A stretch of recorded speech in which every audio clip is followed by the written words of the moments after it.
Hello दोस्तों, कैसे हैं आप। हमारे YouTube चैनल खान सर में आपका स्वागत है। आगे पढ़ने से पहले दोस्तों हमारे चैनल को लाइक और सब्सक्राइब कर दें। दोस्तों आज हम बुक रीडिंग स्टार्ट कर रहे हैं शिव खेड़ा जी की किताब जीत आपकी। दोस्तों एक बेस्ट सेलर किताब है जिसकी तकरीबन 3,80,000 कॉपियाँ 21 भाषाओं में बिक चुकी हैं। सफलता का मतलब सिर्फ असफल होना नहीं है, बल्कि सफलता का सही अर्थ है अपने असली मकसद को पाना। इसका मतलब है पूरा युद्ध जीतना, ना कि छोटी मोटी लड़ाइयां जीतना। Edwin C Bliss. दोस्तों इस किताब को अगर देखा जाए तो ये किताब इसको हम कंस्ट्रक्शन मैनुअल कह सकते हैं, जो हमारी पर्सनालिटी को इम्प्रूव करता है और हमारी सक्सेस को बढ़ाता है। अगर हम सेकंड नजरिए से देखें तो ये जैसे कि एक लजीज खाना बनाने के लिए एक अच्छी रेसिपी चाहिए होती है, उसी तरह से जिंदगी को जीने के लिए एक अच्छी किताब जरूरी है। ये किताब से बढ़कर गाइड बुक है जो आपको हर कदम पर कामयाबी का सपना देखने से लेकर उन सपनों को सच करने का रास्ता बताती है। दोस्तों इस किताब को पढ़ने से पहले बहुत सारी चीजें हैं। पहला इसका सबसे पहला जो चैप्टर है वो है नजरिया। नजरिए का महत्व क्या है। नजरिया आप जानते होंगे, एक उर्दू का अल्फाज है। नजरिया मतलब एटीट्यूड, किसी भी चीज को लेकर आपका एटीट्यूड कैसा है, निगेटिव है या पॉजिटिव है। मैं एक स्टोरी से इसकी शुरुआत कर रहा हूँ। एक आदमी मेले में गुब्बारे बेचा करता था, तो उसके पास लाल, नीले, पीले, हरे सभी कलर्स के गुब्बारे थे और बच्चे खूब खरीदते थे। जब उसको लगता था कि उसकी सेल कम होने लगती थी तो वो कुछ गुब्बारे उड़ाकर ऊपर फेंक दिया करता था हवा में। तो बच्चे जब दूर से बच्चे उनको देखते थे गुब्बारे वाले को, फिर वो गुब्बारे पर खरीदने शुरू कर देते थे, तो उसकी सेल बढ़ जाया करती थी। तो दिन में कई बार ऐसा करता था। एक दिन एक बच्चे ने उससे सवाल किया कि अगर आप काला गुब्बारा ऊपर छोड़ेंगे तो क्या वो भी उड़ेगा। तो उस आदमी ने बच्चे से कहा कि गुब्बारा इसलिए नहीं उड़ता है क्योंकि काला है, नीला है या पीला है, बल्कि गुब्बारा उसके अंदर भरी हुई गैस से उड़ता है। दोस्तों हमारी जिंदगी में भी ये बात लागू होती है। हमारी जो अहम चीज है वो है हमारा अंदरूनी शख्सियत, हमारी पर्सनैलिटी। हमारी पर्सनैलिटी की वजह से ही हमारा नजरिया बनता है, वही हमें ऊपर उठाता है कि हमारी सोच कैसी है, हमारा नजरिया कैसा है। हार्वर्ड यूनिवर्सिटी के विलियम जेम्स का कहना है कि हमारी पीढ़ी की सबसे बड़ी खोज यही है कि इंसान अपना नजरिया बदलकर अपनी जिंदगी को बेहतर बना सकता है। मतलब इंसान अगर अपना नजरिया थोड़ा सा बदल दे तो उसकी जिंदगी बहुत ज्यादा बदल जाएगी। अगर वो नेगेटिव ही सोचता रहता है तो थोड़ा पॉजिटिव कर दे, अगर वो लो पॉजिटिव थोड़ा हाई पॉजिटिव हो जाए, हाई पॉजिटिव तो और ज्यादा वो अपने आप को बदल सकता है। दोस्तों हमारा नजरिया हमें कामयाबी दिलाता है, सक्सेस की तरफ ले जाता है। अगर हम हार्वर्ड यूनिवर्सिटी का एक अध्ययन की बात करें, एक रिसर्च की बात करें, तो वो कहते हैं कि 85% मौकों पर किसी इंसान को नौकरी या तरक्की उसके नजरिए की वजह से मिलती है, जबकि अक्लमंद को खास फैक्ट और फिगर्स की वजह से मिलती है। मतलब कि 15% जो मौके मिलते हैं वो सिर्फ आपकी फैक्ट और फिगर्स की वजह से मिलते हैं और हमें कामयाबी दिलाते हैं। तो केवल 15% की जिम्मेदारी होती है जो हमारी शिक्षा की सारी जो हमारी रकम खर्च हो रही है, जो हमारा सारा पैसा एजुकेशन पर खर्च हो रहा है, वो सिर्फ 15% पे ही खर्च हो रहा है। जीत आपकी ये जो किताब है ये बाकी 85% के बारे में ही आपको बताती है। सिर्फ 85% जो बचा हुआ है वो बताती है। अंग्रेजी भाषा का जो एटीट्यूड अल्फाज है जिसे हम नजरिया कहते हैं, सबसे महत्वपूर्ण लफ्ज है ये जिंदगी का। ये हर पहलू पर असर डालता है, यहां तक कि आदमी की निजी और व्यवसायिक जिंदगी पर भी। क्या कोई आदमी अच्छे नजरिए के बिना अच्छा अफसर बन सकता है? क्या कोई छात्र स्टूडेंट अच्छे नजरिए के बिना अच्छा छात्र बन सकता है? क्या माँ बाप, शिक्षक, सेल्समैन, मालिक या कर्मचारी अच्छे नजरिए के बगैर अपना किरदार अच्छी तरह से निभा सकते हैं? हमारा क्षेत्र चाहे जो भी हो, हमारी कामयाबी की बुनियाद नजरिया ही होता है। अगर कामयाब होने के लिए नजरिए की इतनी अहमियत है तो क्या हमें जिंदगी के बारे में अपने नजरिए की जांच परख नहीं करनी चाहिए? और क्या हमें खुद से यही सवाल नहीं करना चाहिए, हमारा नजरिया हमारे मकसद पर कैसे असर डाल सकता है? एक स्टोरी और आपके सामने है, हीरो से भरा खेत। हफीज एक अफ्रीकी किसान था और वो अपनी जिंदगी से खुश और संतुष्ट था। हफीज खुश इसलिए था क्योंकि वो संतुष्ट था, और वो संतुष्ट इसलिए था क्योंकि वो खुश था। लेकिन एक दिन उसके पास एक अक्लमंद आदमी आया और उसने उसे हीरो के बारे में बताया, हीरो से जुड़ी ताकत के बारे में और उसकी कीमत के बारे में बताया।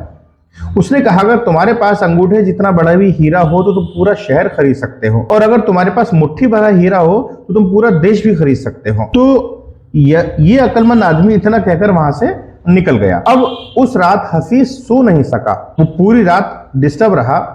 वो असंतुष्ट हो चुका था क्योंकि उसकी खुशी भी खत्म हो गई थी। उसे लगा मेरे पास तो कुछ भी नहीं है जितना एक हीरे के अंदर होना चाहिए। दूसरे दिन सुबह होते ही हफीज ने अपने खेतों को बेचा, अपने परिवार की देखभाल का इंतजाम किया और हीरे खोजने के लिए रवाना हो गया। उसने पूरे हीरे की खोज के लिए पूरा अफ्रीका भटकता रहा, लेकिन उसे नहीं मिले। वो यूरोप में भी गया, वहां भी वो उसे नहीं मिले। यहां तक कि वो स्पेन पहुंचते पहुंचते फिजिकली, मेंटली और फाइनेंशियली पूरी तरह से डिस्टर्ब हो चुका था और वो इतना मायूस हो गया कि उसने बार्सिलोना नदी में कूदकर आत्महत्या कर ली। इधर जिस आदमी ने हफीज के खेत खरीदे थे, वो एक दिन उन खेतों से होकर बहने वाले नालों में अपने ऊँटों को पानी पिला रहा था। तभी सूरज की ओर से रोशनी एक पत्थर पर पड़ रही थी। उसने उस पत्थर को देखा और उसे उठा लिया। वो पत्थर बहुत जगमगा रहा था और वो उसे अपनी बैठक में लेके उसने उसे सजा दिया। उसी दोपहर हफीज को हीरो के बारे में बताने वाला आदमी खेत के नए मालिक के पास आया। उसने जगमगाते हुए पत्थर को देखकर पूछा, क्या हफीज लौट आया है? नए मालिक ने जवाब दिया, नहीं, लेकिन आपने ही सवाल क्यों पूछा? अक्लमंद आदमी ने जवाब दिया, क्योंकि वो हीरा है, मैं उन्हें देखते ही पहचान जाता हूँ। नए मालिक ने कहा, नहीं, ये एक महज पत्थर है और मैंने इसे नाले के पास से उठाया है। आइए मैं आपको दिखाता हूँ। वो उसे वहां ले गए और वहां से बहुत सारे पत्थर पड़े हुए थे। वहां से उन्होंने नमूनों को इकट्ठा किया, बहुत सारे पत्थरों का, और उन्हें टेस्ट करने के लिए लैब में भेज दिया। और वो जो पत्थर थे वो हीरे ही साबित हुए। उन्होंने पाया कि खेत में दूर दूर तक हीरे ही दबे हुए हैं। दोस्तों, इस स्टोरी से हमें क्या सीखने को मिला? इसमें हमें 6 सीखने को चीजें मिलती हैं। पहला पॉइंट, अगर हमारा नजरिया सही होता है तो हमें महसूस होता है कि हम हीरो से भरी हुई जमीन पर चल रहे हैं। मतलब अगर आपको लगता है कि कोई बिजनेस के बारे में आपको नेगेटिव, नहीं मेरा बिजनेस तो बहुत अच्छा चल रहा है, मैं इसमें संतुष्ट हूं, मुझे मेरी सारी नीड मिल रही है, मैं एक्सेस के बारे में क्यों सोचूं? मौके पर हमेशा हमारे पांव तले दबे होते हैं। हमें उनकी तलाश में कहीं जाने की जरूरत नहीं है, हमें केवल उन्हें पहचानना होता है। हीरे हमारे आसपास ही हैं, लेकिन हमें उन्हें ढूंढना होता है कि हमारे आसपास कहां पर है, सिर्फ उन्हें पहचानना होता है। दोस्तों, दूसरे के खेत की घास हमेशा हरी लगती है। दूसरों के जो भी खेत होते हैं उसकी घास हमेशा सबको हरी लगती है। हम दूसरे के पास मौजूद चीजों को देखकर ललचाते रहते हैं, इसी तरह दूसरे हमारे पास मौजूद चीजों को देखकर ललचाते हैं। हम अपनी जगह की अदला बदली करने का मौका हासिल करते हैं, उन्हें खुशी होती है। एक आम आपने अल्फाज सुना होगा कि दूसरे के बच्चे सबको अच्छे लगते हैं। क्यों? ऐसा क्यों? लेकिन कॉमन सी कहावत है, जिन्हें मौके की पहचान नहीं होती उन्हें मौके का खटखटाना शोर लगता है। जिनके पास कोई मौका आता है और उन्हें लगता है यार ये तो टाइम पास है, यार ये तो फालतू दिमाग खराब कर रहा है, तो उन्हें लगता है खटखटा रहा है, शोर कर रहा है। तो दोस्तों, मौका जब भी आता है लोग उसकी अहमियत नहीं पहचानते। जब मौका जाने लगता है तो उसके पीछे भागते हैं। जब भी हमें मौका मिलता है तो शायद हम उसे अगर पहचान ले पहली बार में तो हम सक्सेस हो जाएं, लेकिन हम जब लगता है यार मौका चला गया, यार अब तो चला गया, अब क्या करें, कोई जवाब नहीं होता है। कोई मौका दोबारा नहीं आता है। दूसरा मौका अगर आएगा भी तो जरूरी नहीं पहले वाले जैसा हो, उससे बेहतर हो या बदतर भी हो। दोस्तों, हम शुरुआत करते हैं। एक और स्टोरी हमारे पास राइटर ने हमें दी है, डेविड एंड गोलियत। दोस्तों, हम सभी बाइबल में बताई गई डेविड और गोलियत की कहानी जानते हैं। गोलियत एक राक्षस था, उसे हर आदमी के दिल में अपनी दहशत बैठा रखी थी। एक दिन 17 साल का एक भेड़ चराने वाला लड़का अपने भाइयों से मिलने के लिए आया। उसने पूछा, तुम लोग इस राक्षस से डरते क्यों नहीं हो? उसके भाई गोलियत से डरते थे। उन्होंने जवाब दिया, क्या तुमने देखा नहीं कि वो इतना बड़ा है कि उसे मारा नहीं जा सकता? इस पर डेविड ने कहा, बात यह नहीं है कि बड़ा होने की वजह से उसे मारा नहीं जा सकता, बल्कि हकीकत यह है कि वो इतना बड़ा है कि उस पर लगाया गया निशाना चूक ही नहीं सकता। उसके बाद जो हुआ वो सबको मालूम है। डेविड ने उस राक्षस को गोलेल से मार डाला। राक्षस वही था, लेकिन उसके बारे में डेविड का नजरिया अलग था। हम कामयाबी को कैसे सोचते हैं ये हमारे नजरिए से तय होता है। आशावादी सोच वाले आदमी के लिए नजरिया कामयाबी की सीढ़ी बन जाता है। दूसरी ओर निराशावादी सोच के आदमी के लिए ये रास्ते का रोड़ा बन जाता है।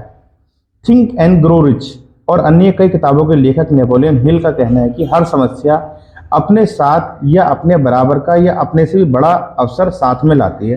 तब अगर हमारे पास कोई समस्या आ रही है तो इसका मतलब कोई बेस्ट सॉल्यूशन हमारे पास जरूर होगा, हमारे लिए आने वाला होगा। The importance of attitude to organisations. संस्थाओं के लिए नजरिए का महत्व, जो ऑर्गेनाइजेशंस होती हैं, कंपनी होती हैं, उनके लिए नजरिए का महत्व क्या है? क्या आपने कभी इस बात पर हैरानी हुई है कि कुछ लोग, संस्थाएं या देश दूसरे देशों के मुकाबले अधिक कामयाब क्यों होते हैं? इसमें कोई राज नहीं छिपा है।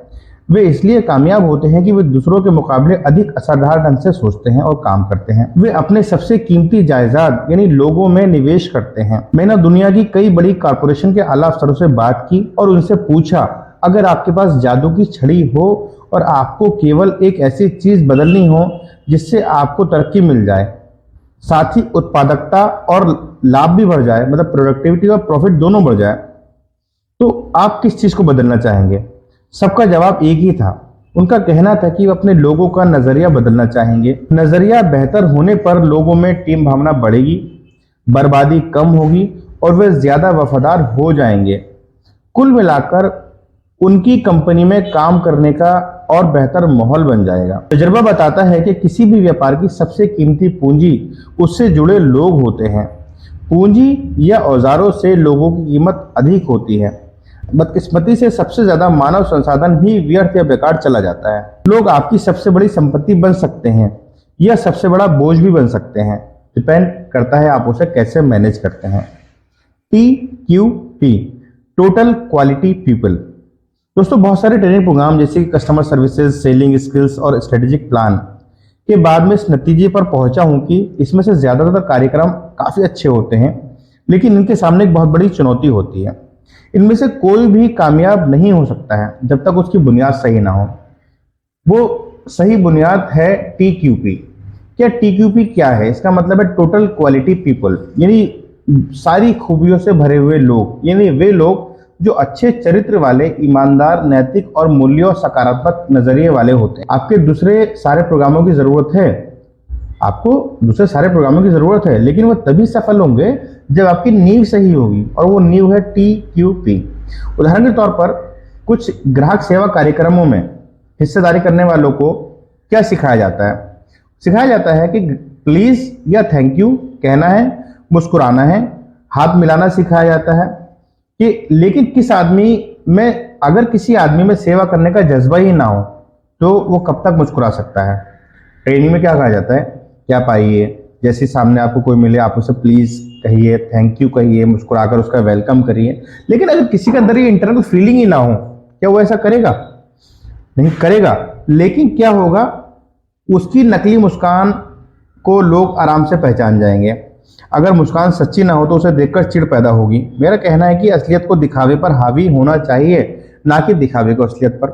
बेशक ग्राहकों से पेश आने वाले लोगों को प्लीज और थैंक यू कहना चाहिए और मुस्कुराना चाहिए, ये बातें महत्वपूर्ण हैं, लेकिन याद रखना है कि अगर मन में सेवा करने की भावना हो तो आम जिंदगी में ये बातें खुद ब खुद शामिल हो जाएंगी। मतलब अगर हमारे अंदर सेवा का भाव है, हम वाकई सेवा करते हैं, तो ये ऑटोमेटिक हमारी बातों में शामिल हो जाएगा। हम घर में भी रहेंगे तो प्लीज, थैंक यू, हमेशा स्माइल करेंगे, मोहल्ले में रहेंगे, दोस्तों में रहेंगे, तो हमारी बात खुद ब खुद शामिल हो जाएगी, हमें सिखाने की जरूरत नहीं पड़ेगी। एक बार एक आदमी मशहूर फिलोसोफर ब्लेस पास्कल से मिला और उसने कहा कि अगर मेरे पास आपके जैसा दिमाग हो तो मैं और बेहतर इंसान बन जाऊंगा। इस पर पास्कल ने जवाब दिया, बेहतर इंसान बनो, तुम्हारा दिमाग खुद ब खुद मेरे जैसा हो जाएगा। महान संगठनों को तनख्वाह या काम करने के हालात के पैमाने पर नहीं आंका जाता है, उन्हें भावना, नजरिए और आपसी संबंधों के पैमाने पर आंका जाता है। जब कर्मचारी कहते हैं कि मैं काम नहीं कर सकता, तो इसके दो मायने हो सकते हैं। या तो उनका मतलब है कि उन्हें वो काम करने का तरीका मालूम नहीं है, या फिर वे उस काम को करना ही नहीं चाहते हैं। अगर वे काम करने का तरीका नहीं जानते हैं तो ये टेक्निकल ट्रेनिंग का मुद्दा है, लेकिन अगर वे काम नहीं करना चाहते तो नजरिए का मुद्दा हो सकता है। उन्हें उस काम की परवाह नहीं है, वो नैतिक मुद्दा हो सकता है। वे मानते हैं कि उन्हें ये काम नहीं करना चाहिए। कैलगरी टावर की ऊंचाई 190.8 मीटर है, उसका कुल वजन 10,884 टन है। उसमें से 6,350 टन कुल वजन का लगभग 60% भाग जमीन के अंदर है। इससे जाहिर होता है कि वो भवन दिखने वाली कई इमारतों की नींव काफी मजबूत है। जिस तरह किसी भव्य इमारत को टिके रहने के लिए उसकी नींव मजबूत होनी चाहिए, उसी तरह से कामयाबी के पे टिके रहने के लिए मजबूत बुनियाद की जरूरत होती है, और कामयाबी की बुनियाद होती है नजरिया। ये हॉलिस्टिक अप्रोच, संपूर्णतावादी नजरिया। मैं हॉलिस्टिक नजरिए में यकीन रखता हूं, हमें केवल हाथ, पांव, आंख, कान, दिल और दिमाग नहीं, बल्कि एक संपूर्ण इंसान है। काम करने के लिए एक पूरा आदमी जाता है और काम करके एक पूरा आदमी लौटता है। घर की परेशानियां, फैमिली प्रॉब्लम हमारे कामकाज पर, और कामकाज से जुड़ी परेशानियां हमारी पारिवारिक जिंदगी पर असर डालती हैं। पारिवारिक समस्याओं की वजह से तनाव का शिकार होने पर हमारी प्रोडक्टिविटी घट जाती है। इसी तरह कामकाज से जुड़ी परेशानियां न केवल हमारे परिवार बल्कि जिंदगी के हर पहलू पर असर डालती हैं। निजी पेशे से जुड़ी और सामाजिक समस्याएं एक दूसरे पर लाजमी तौर पर असर डालती हैं। अपने नजरिए को तय करने वाले कारक, factor that determine your attitude. मैं आपसे कुछ सवाल पूछता हूं। हम नजरिए के साथ ही जन्म लेते हैं या उसे बड़ा होने पर विकसित करते हैं? हमारा नजरिया किन चीजों से बनता है? अगर माहौल की वजह से जिंदगी के बारे में आपका नजरिया सकारात्मक हो गया तो क्या आप उसे बदल सकते हैं? दरअसल हमारे नजरिए को ज्यादातर हिस्सा हमारी जिंदगी के शुरुआती सालों में ही बन जाता है। ये सच है, हम अपने मिजाजी हो खासियतों, टेंडेंसीज के साथ पैदा होते हैं, लेकिन बाद में हमारा जो नजरिया बनता है उसे खास तौर पर ये तीन चीजें तय करती हैं: माहौल, एनवायरनमेंट, तजर्बा, एक्सपीरियंस, शिक्षा, एजुकेशन। इन्हें हम नजरिए के ईस कह सकते हैं। अब इन चीजों पर नजर डालते हैं। 3E, माहौल, एनवायरनमेंट। माहौल में ये चीजें शामिल होती हैं: घर, अच्छा या बुरा असर; स्कूल, साथियों का दबाव; काम, मददगार या जरूरत से अधिक नुक्ताचीनी करने वाला सुपरवाइजर; मीडिया, टेलीविजन, अखबार, पत्रिकाएं, रेडियो, फिल्में; सांस्कृतिक पृष्ठभूमि, धार्मिक पृष्ठभूमि, परंपराएं और मान्यता; सामाजिक माहौल, राजनीतिक माहौल। दोस्तों, ये जो चीजें मैं आपको बता रहा हूँ ये माहौल है, हमारे आसपास का माहौल। ऊपर बताए गए सारे माहौल मिलकर हमारी तहजीब बनाते हैं। घर हो, संस्था हो या देश हो, हर जगह की अपनी एक तहजीब होती है। उदाहरण के तौर पर आप एक स्टोर में जाते हैं तो वहाँ के मैनेजर से लेकर सेल्सगर तक को विनर, मददगार, दोस्ताना, खुश मिजाज से भरा पाते हैं। फिर आप दूसरी दुकान में जाते हैं, वहाँ काम करने वालों का रुख, जो तरीका होता है, बहुत रूखा होता है, बदतमीज होते हैं। आप एक घर में जाते हैं, माँ बाप और बच्चों को तमीज वाला, मिलनसार और दूसरों का ख्याल रखने वाला पाते हैं। जब किसी दूसरे घर में जाते हैं तो हर आदमी को कुत्ते बिल्लियों की तरह आपस में लड़ता हुआ पाते हैं। जिन देशों की सरकारें और राजनीतिक माहौल में ईमानदारी होती है, वहाँ के लोग भी आमतौर पर ईमानदार, कानून का पालन करने वाले और मददगार होते हैं। इसका उल्टा भी उतना ही सही है। जिस तरह से बेईमान और भ्रष्ट माहौल में एक ईमानदार आदमी का जीना मुश्किल हो जाता है, उसी तरह से ईमानदारी से भरे माहौल में बेईमान व्यक्ति की मुश्किलें बढ़ जाती हैं। अच्छे माहौल में मामूली कर्मचारी का भी काम करने की शक्ति बढ़ जाती है, जबकि बुरे माहौल में अच्छा काम करने वाला भी काम करने की शक्ति घट जाती है। तहजीब कभी नीचे से ऊपर की ओर नहीं जाती है, बल्कि वो हमेशा ऊपर से नीचे की ओर आती है। हमें पीछे मुड़कर देखना चाहिए कि हमने खुद के लिए और अपने आसपास के लोगों के लिए कैसा माहौल तैयार किया है। बुरे माहौल के लोगों से अच्छे व्यवहार की आशा नहीं की जा सकती। जहाँ कानून का ना होना ही कानून बन जाता हो, वह ईमानदार नागरिक भी चोर और उचक्का और बेईमान हो जाता है। कुछ समय निकालकर इस बात पर गौर कीजिए कि हमारा माहौल हम पर कैसा असर डालता है और हम जो माहौल तैयार करते हैं वो दूसरों पर कैसा असर डालता है। एक्सपीरियंस, तजुर्बा। अलग अलग लोगों से मिले तजुर्बों के मुताबिक हमारा व्यवहार भी बदल जाता है। अगर किसी इंसान के साथ हमें अच्छा अनुभव मिलता है तो उसके बारे में हमारा नज़रिया अच्छा होता है, और बुरा अनुभव मिलने पर हमें सावधान हो जाते हैं। हमारा जो अनुभव है और जो घटनाएं हैं जिंदगी के एग्जाम्पल पॉइंट्स बन जाते हैं। हम उनसे रिजल्ट निकालते हैं और फ्यूचर में हम मार्गदर्शन की भूमिका निभाते हैं।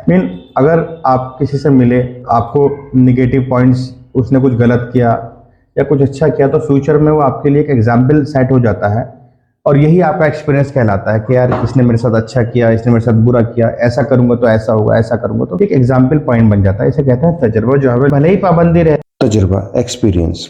दोस्तों, अनुभव जिसे कहते हैं, अलग अलग लोगों से मिले तजुर्बों के मुताबिक हमारा व्यवहार भी बदल जाता है। अगर किसी इंसान के साथ हमें अच्छा अनुभव मिलता है तो उसके बारे में हमारा नजरिया अच्छा होता है, पर बुरा अनुभव मिलने पर हम सावधान हो जाते हैं। अनुभव और घटनाएं हमारी जिंदगी के रेफरेंस बन जाते हैं। हम उनसे नतीजे निकालते हैं और भविष्य के लिए मार्गदर्शन की भूमिका निभाते हैं। दोस्तों, हम जब किसी दोस्त से मिलते हैं, कुछ अच्छे निकलते हैं, कुछ बुरे निकलते हैं, तो हम कैसे डिसाइड करते हैं वो अच्छे या बुरे? तो अगर उन्होंने कुछ अच्छा किया होता है उन्हें अच्छा कहते हैं, बुरा क्या होता है बुरे कहते हैं, और यहीं से हमें एक्सपीरियंस मिलता है कि यार ऐसा करेंगे तो ऐसा होगा, ऐसा करेंगे तो ऐसा होगा। और ये हमारी जिंदगी के लिए गाइडलाइन बन जाती है जो हमें फ्यूचर में काम आती है। यार हमें ऐसा नहीं करना, इससे हमें ये नुकसान होगा, या इससे हमें ये फायदा होगा। शिक्षा शिक्षा दो तरीके की होती है, एक फॉर्मल और एक इनफॉर्मल। आजकल हम लोग सूचनाओं के सागर में गोते लगा रहे हैं, लेकिन ज्ञान और समझदारी का अकाल पड़ा हुआ है। ज्ञान को योजनाबद्ध ढंग से समझदारी में बदला जा सकता है, और समझदारी हमें कामयाबी दिला सकती है। शिक्षक की भूमिका काफी महत्वपूर्ण होती है।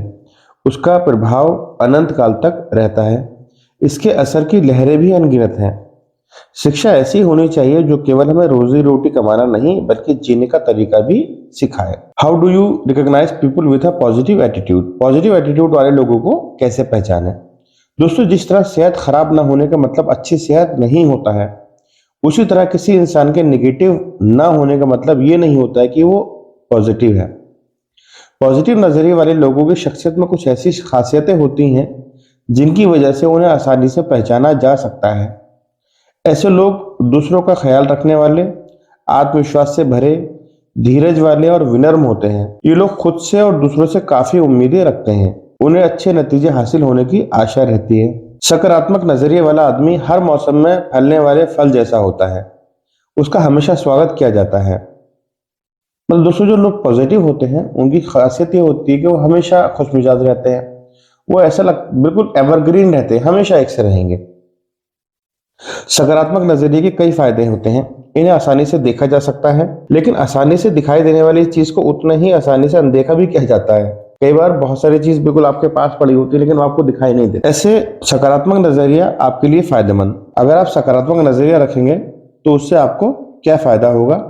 शख्सियत खुशनुमा हो जाएगी, जोश पैदा होगा, जिंदगी जीने का आनंद बढ़ जाएगा, आपके अगल बगल के लोगों को प्रेरणा मिलेगी, आप समाज में महत्वपूर्ण योगदान करने वाले सदस्य और राष्ट्र की संपत्ति बन जाएंगे। अगर आप किसी ऑर्गेनाइजेशन में हैं तो उसका क्या फायदा होगा? प्रोडक्शन बढ़ जाएगा, टीम स्किल बढ़ जाएगी, प्रॉब्लम सॉल्व होंगी इजीली, क्वालिटी बढ़ जाएगी, माहौल आपके मुताबिक बनेगा, लॉयल्टी बढ़ेगी, प्रॉफिट ज्यादा होगा, मालिक, कर्मचारी और ग्राहक के बीच बेहतर संबंध बनेंगे, और तनाव कम होगा। सभी को, किसी एक को नहीं, सबको तनाव कम होगा। नकारात्मक नजरिए के नतीजे, जो लोग नेगेटिव होते हैं उसके नतीजे। जिंदगी की राह रुकावटों से भरी पड़ी है, और हमारा नजरिया नकारात्मक हो तो अपने लिए सबसे बड़ी रुकावट हम खुद बन जाते हैं। नकारात्मक नजरिए वाले लोगों के लिए दोस्ती, नौकरी, शादी और संबंधों को कायम रख पाना काफी मुश्किल होता है।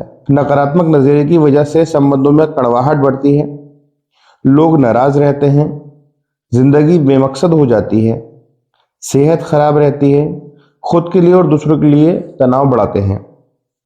नकारात्मक नजरिए की वजह से घर और कामकाज की जगह का माहौल बिगड़ जाता है।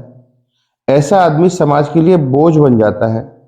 ये लोग अपने नकारात्मक नजरिए को छुआछूत रोग की तरह अपने आसपास के लोगों और आने वाली पीढ़ियों तक फैला देते हैं। अपने नकारात्मक नजरिए से वाकिफ होने के बावजूद हम उसे बदलते क्यों नहीं है? दोस्तों, हमें मालूम होता है कि हम नेगेटिव है, लेकिन पॉजिटिविटी में क्यों नहीं बदलते? इंसान का स्वभाव आमतौर पर बदलाव विरोधी होता है। हमें बदलाव तकलीफ दे लगता है, बदलाव का नतीजा अच्छा हो या बुरा, पर अक्सर इससे तनाव बढ़ता है। कई बार हमें अपनी बुराइयों के साथ जीने में इतना आराम महसूस करते हैं कि बेहतरी के लिए होने वाले बदलावों को भी कबूल नहीं करते हैं, और हम बुरे ही बने रहना चाहते हैं। चार्ल्स डिकेन एक ऐसे कैदी के बारे में लिखा है जो सालों साल तक एक कालकोठरी में बंद रहा। जब उसकी सजा पूरी हो गई तो उसे बाहर आजाद कर दिया। जब वो कालकोठरी से बाहर खुली धूप में लाया गया तो वो आदमी परेशान हो गया। उसने चारों ओर देखा और वो कुछ ही देर में शहजादी से परेशान हो गया। उसने कहा कि मुझे दोबारा कालकोठरी में भेज दो। वो कालकोठरी के अंधेरे कमरे, हथकड़ियों को ही अपनी सुरक्षा और आराम महसूस कर रहा था, क्योंकि वह उसका आदी हो चुका था। इन दिनों भी कई कैदी ऐसा ही व्यवहार करते हैं। एक अनजाने संसार के साथ तालमेल कायम करने का तनाव उनकी बर्दाश्त से बाहर होता है, इसलिए वो जानबूझकर और अपराध करते हैं ताकि उन्हें वापस जेल में भेज दिया जाए। वहां उनकी आज़ादी पर भले ही पाबंदी रहती हो, लेकिन उन्हें अपने बारे में कम फैसले लेने पड़ते हैं। अगर हमारा नजरिया नकारात्मक है तो हमारी जिंदगी सीमाओं में कैद है। ऐसे नजरिए की वजह से हमको अपने काम में सीमित कामयाबी ही मिल सकेगी, हमारे दोस्तों की तादाद भी कम होगी, और हम जिंदगी को कम आनंद उठा पाएंगे। दोस्तों, अगला चैप्टर में हम बात करेंगे किस तरह से नेगेटिव को पॉजिटिव में बदलें। और इसके लिए हमें क्या करना पड़ेगा, हमें थोड़ा सा तनाव तो झेलना पड़ेगा, बदलाव की वजह से बहुत सारी प्रॉब्लम्स होंगी, लेकिन हमें इसका लाभ जरूर मिलेगा। थैंक यू दोस्तों जीत आपकी साइकोलॉजी की किताब का दूसरा अध्याय है, सकारात्मक नजरिए को कैसे विकसित करें, पॉजिटिव एटीट्यूड कैसे डेवलप करें। हमारे सामने मौजूद किसी भी तथ्य से ज्यादा महत्वपूर्ण उस तथ्य के बारे में हमारा नजरिया होता है, क्योंकि हमारी सफलता या असफलता उसी से तय होती है। नॉर्मन विसेंट पीले। हम बचपन में जो नजरिया अपनाते हैं वो उम्र भर हमारे साथ रहता है। इसमें कोई शक नहीं कि बचपन में हमारे लिए सकारात्मक नजरिए बनाना बेहद आसान होता है। अगर पैदाइशी मिजाज और बचपन के तजुर्बे के मेल से आपका नजरिया सकारात्मक बन गया है तो हम वाकई खुशकिस्मत हैं। लेकिन जानबूझकर या हालात की वजह से हमारा नजरिया नकारात्मक बन गया है तो क्या हम ऐसे उसे चिपके रहेंगे? कतई नहीं। क्या इसे बदला जा सकता है? हाँ। क्या ऐसे करना आसान होगा? बिल्कुल नहीं। क्या ये करने लायक है? यकीनन। हमारा सकारात्मक नजरिया कैसे बने और बरकरार रहे, इसके लिए हमको सकारात्मक नजरिए बनाने के उसूलों से वाकिफ होना होगा। सकारात्मक नजरिए कायम करने की इच्छा पैदा करनी होगी। इन उसूलों को अमल में लाने वाले अनुशासित तथा निष्ठ होना पड़ेगा, मतलब हमें डिसिप्लिन्ड और डेडिकेटेड होना पड़ेगा। हमें जैसा भी माहौल, शिक्षा और तजुर्बा मिला हो, पर बड़े होने के बावजूद हमारे नजरिए के लिए कौन जिम्मेदार है? खुद हम। हमें अपने व्यवहार और कामों की जिम्मेदारी कबूल करनी होगी।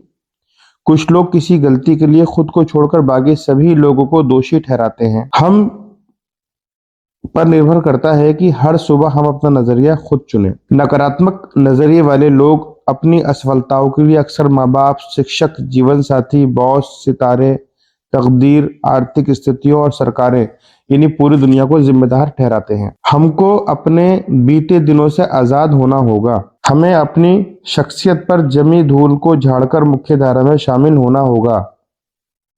हमें अपने समस्याओं की एक मुकम्मल तस्वीर बनाकर आगे बढ़ना होगा। सच्चाई, ईमानदारी और अच्छाई से जुड़ी चीजों के बारे में हमारी सकारात्मक सोच सकारात्मक हो जाएगी। नजरिए बदलने के 8 कदम। अगर हम सकारात्मक नजरिए बनाना और कायम रखना चाहते हैं तो हमको सावधानी पूर्वक ये कदम उठाने पड़ेंगे। पहला कदम, अपनी सोच बदलें और अच्छाइयाँ खोजें।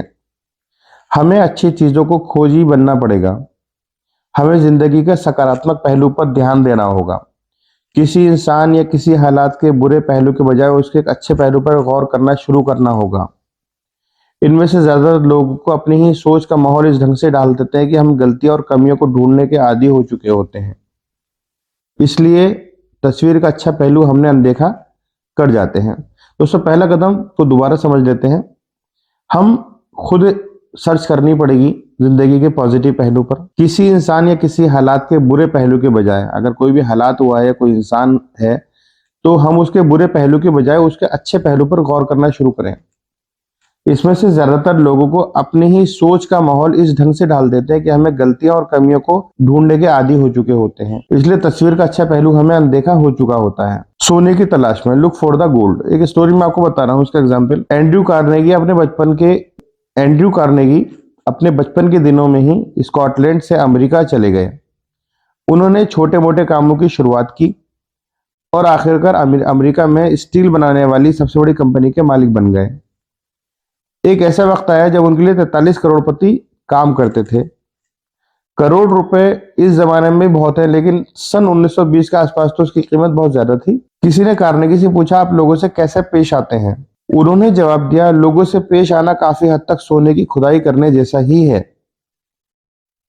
हमको 1 तोला सोना खोदकर निकालने के लिए कई टन मिट्टी हटानी पड़ती है, लेकिन खुदाई करते वक्त हमारा ध्यान मिट्टी पर नहीं बल्कि सोने पर रहता है। एंड्रयू कार्नेगी के जवाब में एक बेहद महत्वपूर्ण संदेश छिपा हुआ है। हो सकता है किसी इंसान या किसी हालत में कोई अच्छी बात साफ तौर पर दिखाई ना दे रही हो, लेकिन ऐसी हालत में हम उसे गहराई में जाकर तलाश करना होगा। हमारा मकसद क्या है? सोना तलाशना। अगर हम किसी इंसान या किसी चीज में कमियां ढूंढेंगे तो हमको ढेरों कमियां दिखाई देंगी, लेकिन हमें किसी चीज की तलाश है, सोने की या मिट्टी की। कमियां ढूंढने वाले तो स्वर्ग में भी कमियां निकाल देंगे। अधिकतर लोगों को वही मिलता है जिसकी उन्हें तलाश होती है। समझिए दोस्तों, अगर हम किसी में कोई कमी ढूंढ रहे हैं या अच्छाई ढूंढ रहे हैं तो बहुत सारी मिल जाएंगी, लेकिन हमें किस चीज की तलाश है, सोने की या मिट्टी की? बहुत सारे कमी ढूंढने वाले लोग तो ऐसे हैं जो जन्नत स्वर्ग में भी कमियां निकाल देंगे। लोगों को मिलता क्या है? वही जो वो तलाशते हैं। अगर वो अच्छाई ढूंढेंगे तो वो अच्छाई मिलेगी, बुराई ढूंढेंगे तो उन्हें बुराई मिलेगी। कुछ लोग हमेशा नकारात्मक पहलू को देखते हैं, कुछ लोग हर चीज में नुक्स निकालते हैं। कोई काम भले ही बहुत अच्छी तरह किया गया हो पर उन्हें इससे कोई फर्क नहीं पड़ता है। ऐसे लोगों ने नुक्स निकालने को ही अपना पेशा बना लिया है। वे पेशेवर आलोचक, करियर क्रिटिक्स हैं। वे इस तरह नुक्ताचीनी करते हैं जैसे कि उन्हें इसके लिए किसी प्रतियोगिता में इनाम मिलने वाला हो। वो हर एक इंसान में हर एक हालत में कोई ना कोई नुक्स ढूंढ ही निकालेंगे। हमें ऐसे लोग हर दफ्तर, हर परिवार में मिल जाएंगे। वे चारों ओर कमियां ढूंढते हैं और ये बताते फिरते हैं कि चीज कितनी बुरी है। वे अपनी समस्याओं के लिए पूरी दुनिया को दोषी मानते हैं और दूसरे लोगों के जोश पर भी पानी फेर देते हैं। ऐसे लोगों के लिए एक नाम है, ये लोग ताकत को चूसने वाले कहलाते हैं, एनर्जी सकर। ऐसे लोग कैफेटेरिया में जाकर 20 कप चाय पिएंगे, सिगरेट के लंबे लंबे कश खींचेंगे और ये सब करने का उनका पास केवल एक ही बहाना होता है कि वो अपने तनाव को दूर कर रहे हैं। हकीकत यह है कि ऐसा करने वाले खुद के लिए, दूसरों के लिए तनाव है और बढ़ा देते हैं। वे प्लेग की बीमारी की तरह हर तरफ मायूसी का पैगाम फैलाते हैं, हर ऐसे माहौल पैदा करने वाले जिसके नतीजे बुरे हों या गलत हों। रॉबर्ट फुल्टन ने स्टीम बोट की आविष्कार की है। हडसन नदी किनारे उन्होंने उसका प्रदर्शन किया। उसे देखने के लिए जमा हुई भीड़ में कुछ निराशावादी और शक्की मिजाज के लोग भी शामिल थे। उन लोगों ने मजाकिया लहजे में बोला कि वो बोट कभी चालू ही नहीं होगी। जब बोट चालू होकर नदी में आगे बढ़ने लगी तो जिन लोगों ने कहा कि वो चालू नहीं हो पाएगी, वो लोग फौरन चिल्लाने लगे कि बोट अब कभी रुकेगी नहीं। ये क्या नजरिया है? एक शिकारी ने, एक स्टोरी बता रहा हूं दोबारा आपको। एक शिकारी ने चिड़ियों को पकड़ने वाला एक अद्भुत कुत्ता खरीदा। वो कुत्ता पानी पर चल सकता था। शिकारी वो कुत्ता अपने दोस्तों को दिखाना चाहता था, लेकिन इस बात की बड़ी खुशी थी कि वो अपने दोस्तों को यह काबिल गौर चीज दिखा पाएगा। उसने अपने एक दोस्त को एक बत्तख का शिकार करने के लिए बुलाया। कुछ देर में उन्होंने कई बत्तखों को बंदूक से मार गिराया। उसके बाद उस आदमी ने कुत्ते को उन चिड़िया को लाने का हुक्म दिया। कुत्ता चिड़िया लाने के लिए दौड़ा। उस आदमी को उम्मीद थी कि उसका दोस्त कुत्ते के बारे में कुछ कहेगा या तारीफ करेगा, लेकिन उसका दोस्त कुछ नहीं बोला। घर लौटते समय उसने अपने दोस्त से पूछा, क्या उसने कुत्ते में कोई खास बात देखी? दोस्त ने कहा, हाँ मैंने एक बात देखी कि तुम्हारा कुत्ता तैर नहीं सकता। मतलब वो पानी में चल सकता है लेकिन तैर नहीं सकता है। कुछ लोग हमेशा नेगेटिव पहलू को देखते हैं। निराशावादी किसे कहते हैं? निराशावादी लोगों के लक्षण होते हैं। जब चर्चा करने के लिए उनके पास कोई तकलीफ नहीं होती तो वे नाखुश रहते हैं। उन्हें जब कुछ अच्छा लगता है तो वे सोच कर नाखुश हो जाते हैं कि बेहतर महसूस करने के बाद उन्हें फिर से बदतर महसूस करना होगा। उनकी जिंदगी का ज्यादातर वक्त शिकायत काउंटर पर बीतता है। हमेशा बत्ती बुझाकर देखना चाहते हैं कि अंधेरा कितना है। वे जिंदगी के आईने में हमेशा तरारे तलाशते हैं। यह सुन लेने पर कि किसी और जगह की तुलना में बिस्तर पर ज्यादा लोगों की मौत होती है, वे बिस्तर पर सोना ही छोड़ देते हैं। वे इस अंदेशे की वजह से अपनी सेहत का मजा नहीं ले पाते कि कल वे बीमार पड़ जाएंगे। वे बदतर नतीजों के बारे में सोचते भर नहीं है, बल्कि हर घटना को बदतर बना भी देते हैं। उन्हें चांद में केवल धब्बे दिखाई देते हैं। वे मानते हैं कि सूरज केवल परछाइयां पैदा करने के लिए चमकता है। वे सहूलतों को भूलकर केवल अपनी दिक्कतें गिनाते हैं। वे जानते हैं कि कड़ी मेहनत से किसी को नुकसान नहीं पहुंचता, पर सोचते हैं कि कोई खतरा क्यों उठाया जाए। वे जानते हैं कि कड़ी मेहनत से किसी को नुकसान नहीं पहुंचता है, पर वे सोचते हैं कि कोई खतरा क्यों उठाया जाए। चेतावनी, अच्छे पहलू पर ध्यान देने का ये मतलब नहीं है कि कमियों को नजरअंदाज कर दिया जाए। दूसरा कदम, हर काम को फौरन करने की आदत डालें। Make a habit of doing it's now. और अब जो अभी है वो होगा, कल करे सो आज करे, आज करे सो अभी। वो चांदनी रात में सोया, उसने सुनहरी धूप का मजा उठाया। कुछ करने की तैयारी में जिंदगी गुजार कर वो गुजर गया, कुछ न कर, हार कर। जेम्स एल्वेरी ने कहा है, हम सभी जिंदगी में कभी ना कभी टालमटोल करते हैं। मैंने भी ऐसा करा है, जिसके लिए मुझे बाद में पछताना पड़ा है। टाल मटोल की आदत की वजह से हमारा नजरिया नेगेटिव बन जाता है। दोस्तों, किसी काम को करने से अधिक थकान उस काम को न करके की जाने वाली टाल मटोल की वजह से होती है। मतलब अगर मैंने काम करता थकान जो होती वो ना करने की वजह से और ज्यादा हो गई। कोई भी काम पूरा करने पर खुशहाली लाता है और हौसला बुलंद होता है, जबकि आधा अधूरा काम हमारे हिम्मत को वैसे ही खत्म कर देता है जैसे पानी के टैंक में कोई छेद पानी को खाली कर देता है। अगर हमारा नेगेटिव नजरिया हो तो हम कुछ भी ना कर पाए। अगर हमारा सकारात्मक नजरिया पॉजिटिव बनाना है और कायम रखना चाहते हैं तो आज में जीने और हर काम को तुरंत करने की आदत डालें हैं। दोस्तों, हम हर सकारात्मक नजरिया बनाना है और उसे कायम भी रखना है, तो आज से ही जीने के लिए हर काम को तुरंत करने की आदत डालें। आज करें सो अभी, when I become a big boy, जब मैं बड़ा हो जाऊंगा। ये वैसी ही बात है जैसे कोई छोटा बच्चा कहता है मैं बड़ा होने पर फला काम करूंगा जिससे मुझे खुशियां मिलेगी। जब वो बड़ा हो जाता है तो कहता है मैं खुशियां पाने के लिए फला काम कॉलेज की पढ़ाई समाप्त करने के बाद करूंगा। जब वो कॉलेज की पढ़ाई समाप्त कर लेता है तो कहता है कि उसे खुशियां पहली नौकरी हासिल करने पर मिलेगी। वो पहली नौकरी के बाद कहता है कि उसे खुशियां शादी हो जाने के बाद मिलेंगी। शादी हो जाने के बाद वो कहता है खुशियां तब मिलेंगी जब उसके बच्चे स्कूल जाने लगेंगे। जब उसके बच्चे स्कूली पढ़ाई पूरी कर लेते तो वो कहता है कि उसे खुशियां रिटायरमेंट होने के बाद मिलेगी। और रिटायर होने के बाद वो क्या कहता है कि उसके आंखों के सामने ही पूरी जिंदगी गुजर गई है। दोस्तों, कुछ लोग अपनी टालमटोल की आदत को भारी भरकम शब्दों की आड़ में छिपाते हैं। वो कहते हैं मैं बारीकी से सोच रहा हूं, और 6 महीने के बाद भी वो सोचते ही रहते हैं। वो ही नहीं समझते कि दरअसल उन्हें एक बीमारी है जिसे बारीकी से सोचने का लकवा कहते हैं। इस वजह से वो कभी सफल नहीं हो पाते हैं। टालमटोल करने वालों की एक और नस्ल होती है। वो लोग कहते हैं मैं तैयारी कर रहा हूं, न केवल 1 महीने बल्कि 6 महीने के बाद भी वो तैयारी ही कर रहे होते हैं। ये लोग ये लोग भी नहीं समझ पाते हैं कि उन्हें बहानेबाजी की बीमारी है। वे लगातार बहाने बनाते रहते हैं। वर्तमान में जिए, लाइव इन द प्रेजेंट। जिंदगी कोई ड्रेस रिहर्सल नहीं है। किसी भी दर्शन में विश्वास करते हो, पर हमें जिंदगी का खेल खेलने का मौका केवल एक ही बार मिलता है। दांव पर इतनी कीमती चीजें लगी रहती हैं कि आप जिंदगी यूं ही बर्बाद नहीं कर सकते। दांव पर आने वाली पीढ़ियों का भविष्य लगा होता है। हम कहाँ हैं और किस दौरे में हैं? हम कहाँ हैं और किस दौर में हैं?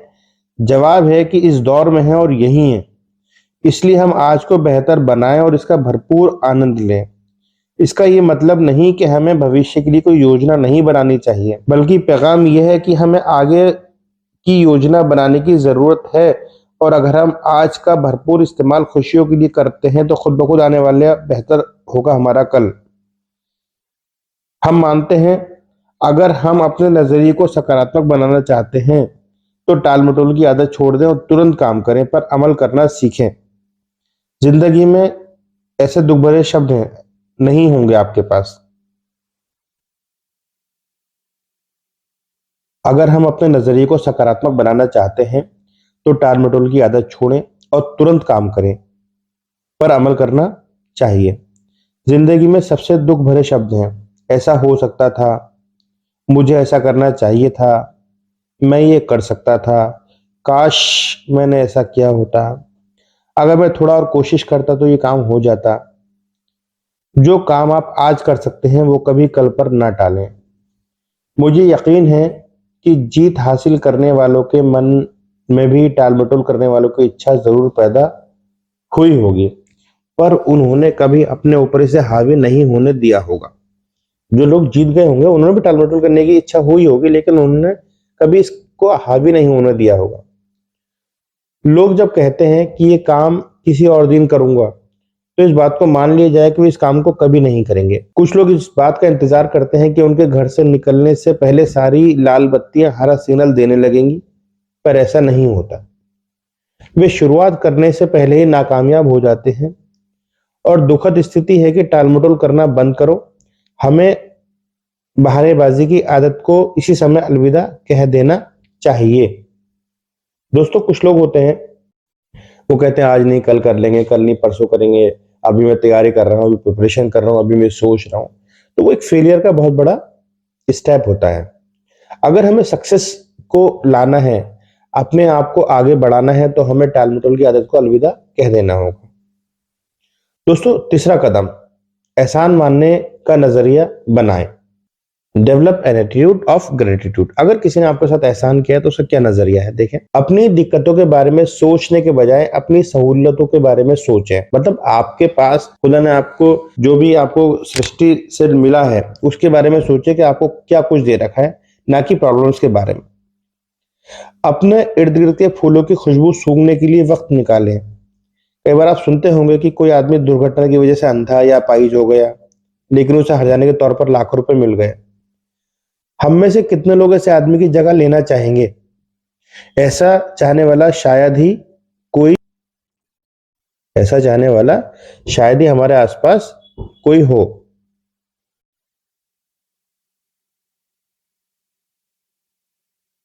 हम शिकायत करने के इतने आदी हो गए हैं कि उन चीजों की ओर हमारी नजर जाती ही नहीं है जो हमारे पास मौजूद हैं। हमारे पास ऐसी बहुत सारी चीजें हैं जिनके लिए हमें शुक्रगुजार होना चाहिए। मैं जब ये कहता हूं अपनी दिक्कतों के बजाय सहूलतों पर गौर करें, तो इसका मतलब ये नहीं होता कि हमें असंतुष्ट हो जाना चाहिए। एहसानमंद होने के नजरिए का मतलब आत्मसंतुष्टि नहीं है। यदि मेरी बातों से आपको आत्म संतुष्टि हो जाने का संदेश मिला है,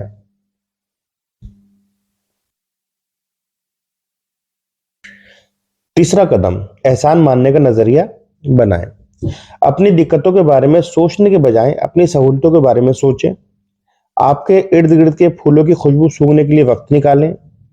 दोस्तों, आपने कई बार सुना होगा कि कोई आदमी दुर्घटना की वजह से अंधा या अपाहिज हो गया, लेकिन उसे हर्जाने के तौर पर लाखों रुपए मिल गए। हम में से कितने लोग ऐसे आदमी की जगह लेना चाहेंगे? मतलब मेरा एक्सीडेंट हो जाए या अंधा हो जाऊं तो मुझे गवर्नमेंट से लाखों रुपए हर्जाना मिल जाए। ऐसा चाहने वाला शायद ही कोई होगा। हम शिकायत करने के इतने आदी हो गए हैं कि उन चीजों की ओर हमारी नजर ही नहीं जाती जो हमारे पास मौजूद है। हमारे पास ऐसी बहुत सारी चीजें हैं जिनके लिए हमें शुक्रगुजार होना चाहिए। मैं जब कहता हूं कि हम अपनी दिक्कतों के बजाय सहूलतों पर गौर करें, तो इसका मतलब ये नहीं कि हम आत्मसंतुष्ट हो जाना चाहिए।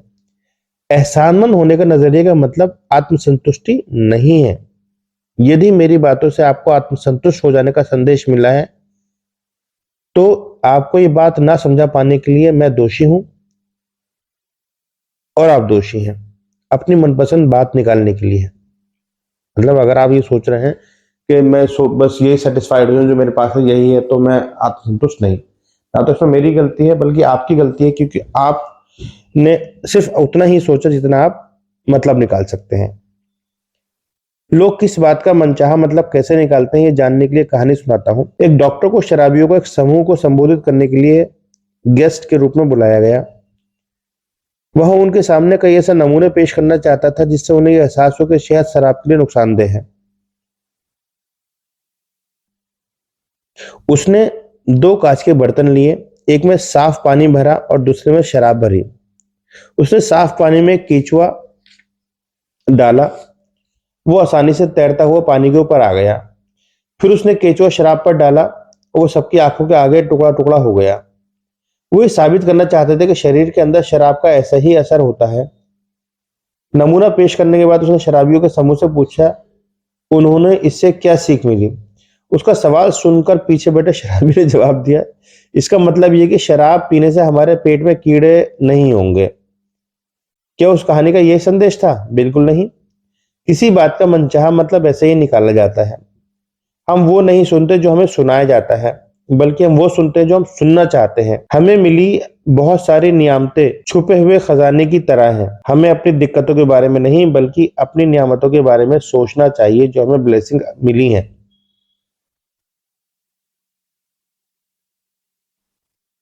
चौथा कदम है हमारा लगातार ज्ञान हासिल करने का कार्यक्रम बनाइए। आइए पहले हम अपनी कुछ गलतफहमियों को दूर करें। आमतौर पर माना जाता है कि हम स्कूल कॉलेज में शिक्षा प्राप्त करते हैं।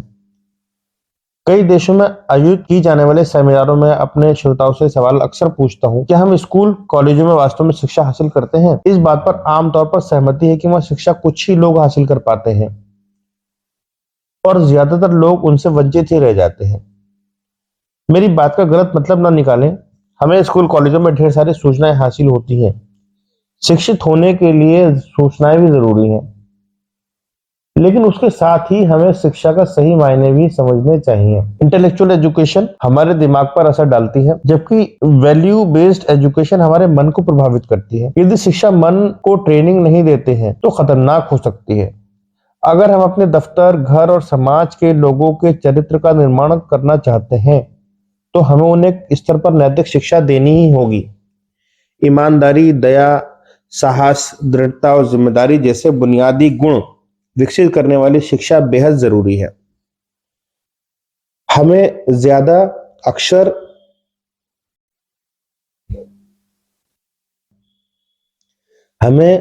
अक्षर शिक्षा की जरूरत नहीं है, बल्कि चरित्र बनाने वाली शिक्षा की है। नैतिक स्तर पर शिक्षित आदमी जिंदगी में उस आदमी की तुलना में ज्यादा कामयाबी और तरक्की हासिल कर सकता है जिससे ज्यादा अच्छी शिक्षा मिली हो, पर जिसके पास नैतिकता की पूंजी बिल्कुल ना हो। नैतिक विहीन शिक्षा, एजुकेशन विदाउट वैल्यूज। विश्वविद्यालय से युवक बहुत काबिल मगर पढ़े लिखे जाहिल बनकर निकल रहे हैं, क्योंकि हम युवाओं को नैतिकता का कोई आधार नहीं दे पा रहे हैं, उन्हीं जिसकी उन्हें ज्यादा से ज्यादा तलाश है। स्टीवन मूलर, अध्यक्ष जॉन हॉपकिंस यूनिवर्सिटी, ये कह रहे हैं कि युवक बहुत काबिल मगर पढ़े लिखे जाहिल बनकर निकल रहे हैं, क्योंकि हम युवाओं को नैतिकता का कोई आधार नहीं दे पा रहे हैं जिसको उन्हें ज्यादा से ज्यादा जरूरत है। असली शिक्षा आदमी के दिल और दिमाग दोनों को ट्रेनिंग देती है। एक अनपढ़ चोर शायद मालगाड़ी से सामान ही चुराएगा, पर पढ़ा लिखा चोर तो रेल और पूरी पटरी को ही उड़ा ले जाएगा। हमें ग्रेड नहीं बल्कि ज्ञान और बुद्धिमत्ता हासिल करने के लिए होड़ लगानी चाहिए। तथ्यों को जानने से ज्ञान हासिल होता है और उनका सरलीकरण करने से समझदारी प्राप्त होती है। कोई आदमी अच्छा ग्रेड और ऊंची डिग्री हासिल करने के बावजूद अशिक्षित रह सकता है। ज्यादा सीखे बिना भी अच्छे ग्रेड और डिग्री तो मिल जाते हैं, लेकिन सबसे अहम बात कोई सीख सकता है तो वो है कि सीखने के सही तरीके को सीखें। Learn to learn. लोग सूचनाओं को रटने की काबिलियत को ही गलती से शिक्षा समझ लेते हैं। बिना मूल्य के दिमागी शिक्षा समाज के लिए आफत पैदा करती है। मतलब बहुत सारे लोग सोचते हैं कि हमने स्कूल में एडमिशन ले लिया, हमने डिग्रियां ले ली तो हम एजुकेटेड। नहीं, ये डिग्री नहीं है। हमें अक्सर बताया जाता है कि ज्ञान शक्ति है, लेकिन ये असलियत नहीं है। ज्ञान तो महज जानकारी का नाम है। ज्ञान में शक्ति बनने की क्षमता है और ये तभी बनती है जब उसका इस्तेमाल किया जाएगा। एक इंसान पढ़ना नहीं जानता, दूसरा पढ़ना जानते हुए भी नहीं पढ़ता है। दोनों में क्या फर्क है? ब्रेन फ्रैंकलिन के मुताबिक कोई खास फर्क नहीं है। सीखने और खाने में काफी समानता है। अहम बात यह है नहीं होती कि हमने कितना खाया है, बल्कि ये होती हमने कितना पचाया है। सच यह है कि ज्ञान में शक्ति छुपी होती है और असली शक्ति बुद्धिमत्ता है। शिक्षा के कई रूप होते हैं, इसका मतलब केवल ग्रेड और डिग्री हासिल करना नहीं होता है। शिक्षा के दायरे में सारी बातें शामिल हैं। अपनी शक्ति को बढ़ाना, आत्म अनुशासन सीखना, दूसरों की बातें ध्यान से सीखना, सीखने की गहरी इच्छा। हमारा दिमाग मांसपेशियों की तरह होता है, उसका तेज या मंद होना इस पर निर्भर करता है कि हम उसका कितना इस्तेमाल करते हैं। अगर आप सोचते हैं कि ज्ञान पाना महंगा है तो अज्ञानी बन के देखो। डेरेक बॉक। जरूरी नहीं कि शिक्षित व्यक्ति सही फैसले करे। एक आदमी सड़क किनारे समोसे बेचा करता था। अनपढ़ होने की वजह से वह अखबार नहीं पढ़ता था। ऊंचा सुनने की वजह से वो रेडियो नहीं सुनता था। आंखें कमजोर होने की वजह से उसने कभी टेलीविजन भी नहीं देखा था। इसके बावजूद वो काफी समोसे बेच लेता था। उसकी बिक्री और नफे में लगातार बढ़ोतरी होती गई। उसने और ज्यादा आलू खरीदने शुरू किए, साथ ही पहले वाले चूल्हे से बड़ा और बढ़िया चूल्हा भी खरीद कर ले आया। उसका व्यापार लगातार बढ़ता रहा। तभी हाल ही में कैम्ब्रिज से बीए की डिग्री हासिल कर चुके उसके बेटे पिता का हाथ बटाने के लिए चला आया। उसके बाद एक अजीबोगरीब घटना घटी। बेटे ने उस आदमी से पूछा, पिताजी क्या आपको मालूम है कि हम लोग एक बड़ी मंदी का शिकार बनने वाले हैं? पिता ने जवाब दिया, नहीं। लेकिन मुझे उसके बारे में बताओ। बेटे ने कहा, अंतर्राष्ट्रीय परिस्थितियां बड़ी गंभीर हैं। घरेलू हालात तो और भी बुरे हैं। हमें आने वाले बुरे हालात का सामना करने के लिए तैयार हो जाना चाहिए।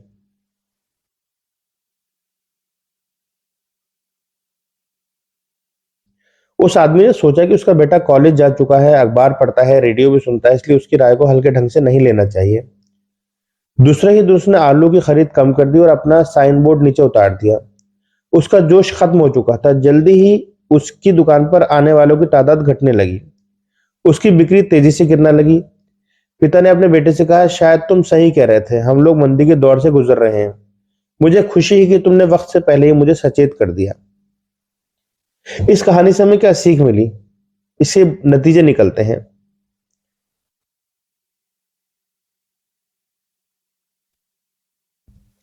हम अपनी सोच के मुताबिक खुद को आत्मसंतुष्ट करने वाली भविष्यवाणी कर देते हैं। कई बार हम बुद्धिमत्ता का अच्छा फैसला मानने की गलती भी कर बैठते हैं। एक इंसान ज्यादा बुद्धिमान होने के बावजूद गलत फैसले कर सकता है। अपने सलाहकार सावधानी से चुनिए, लेकिन अमल अपने ही फैसले पर करिए। अगर किसी इंसान में आगे दी हुई 5 खूबियां हों तो वो स्कूली शिक्षा हासिल किए बिना कामयाब हो सकता है। करेक्टर, कमिटमेंट, कन्विक्शन, कस्टी और करेज। मतलब चरित्र, प्रतिबद्धता, दृढ़ विश्वास, तहजीब और साहस। अगर किसी इंसान में ये 5 खूबियां हों तो स्कूली शिक्षा हासिल करे बिना भी कामयाब हो सकता है। कई लोग ज्यादा ज्ञानी हैं, उन्हें चलता फिरता विश्वकोश माना जा सकता है, पर दुख की बात है कि इसके बावजूद वे नाकामयाबी की जीती जागती मिसाल होते हैं। समझदारी का मतलब किसी हुनर को तेजी से सीखना है। हुनर एक योग्यता है। क्षमता में योग्यता और सीखे हुए हुनर को अमल में लाने की इच्छा, ये दोनों बातें शामिल होती हैं। इच्छा वो नजरिया है जो किसी हुनरमंद इंसान को क्षमतावान बनाता है। बहुत से लोग हुनरमंद तो होते हैं लेकिन समर्थनवान नहीं होते हैं, क्योंकि सही नजरिए के बिना काबिलियत व्यर्थ जाती है। यूनिवर्सिटी की पहली जिम्मेदारी ज्ञान देना और चरित्र निर्माण होता है, न कि व्यापारिक और तकनीकी देना। शिक्षित होने का मतलब क्या है? What does it mean to be educated? हमें शिक्षित किसे मानना चाहिए? पहले, वो जो रोजाना आने वाले हालात का सामना सही ढंग से करते हैं और जो हालात से सामना होने पर भी सही निर्णय लेने, सही कदम उठाने में शायद कभी ना चूकते हो। दूसरे के साथ व्यवहार में बड़प्पन दिखाते हो। दूसरे के अपने व्यवहार और बातों का बुरा नहीं मानते हो और सहयोगी के साथ उतने भले होते हैं जितना कि एक इंसान हो सकता है।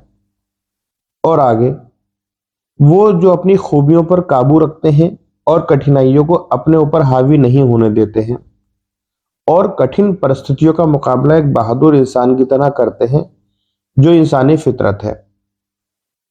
और सबसे बड़ी बात है कि वो लोग जो सफलता मिलने पर बिगड़ते नहीं हैं और अपनी असलियत से मुंह नहीं मोड़ते हैं, साथ ही बुद्धिमान और धीर गंभीर व्यक्ति की तरह दृढ़ता से जमीन पर पैर जमाए रखते हैं। तुक्के से मिली अच्छी चीजों पर खुश होने के बावजूद जन्म से मिली काबिलियत और बुद्धि से प्राप्त कामयाबी पर खुश होते हैं। खुश होने की ऐसी प्रवृत्ति उन्हें बचपन से ही होती है।